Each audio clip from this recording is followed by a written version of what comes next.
جس پر اللہ نے لعنت کی اور اس نے کہا میں ضرور تیرے بندوں سے مقررہ حصہ لوں گا اور میں ضرور انہیں گمراہ کروں گا اور انہیں امیدیں دلاؤں گا اور میں انہیں ضرور حکم دوں گا تو یہ ضرور جانوروں کے کان چیریں گے اور میں انہیں ضرور حکم دوں گا تو یہ اللہ کی پیدا کی ہوئی چیزیں بدل دیں گے، اور جو اللہ کو چھوڑ کر شیطان کو دوست بنائے تو وہ کھلے نقصان میں جا پڑا۔ شیطان انہیں وعدے دیتا ہے اور آرزوئیں دلاتا ہے، اور شیطان انہیں صرف فریب کے وعدے دیتا ہے۔ ان کا ٹھکانہ دوزخ ہے اور یہ اس سے بچنے کی جگہ نہ پائیں گے۔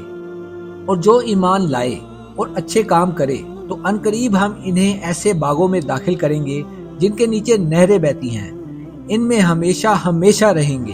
یہ اللہ کا سچا وعدہ ہے، اور اللہ سے زیادہ کس کی بات سچی ہے؟ نہ تمہاری جھوٹی امیدوں کی کوئی حیثیت ہے اور نہ ہی اہل کتاب کی جھوٹی امیدوں کی۔ جو کوئی برائی کرے گا اسے اس کا بدلہ دیا جائے گا، اور اللہ کے سوا نہ کوئی اپنا حمایتی پائے گا اور نہ مددگار۔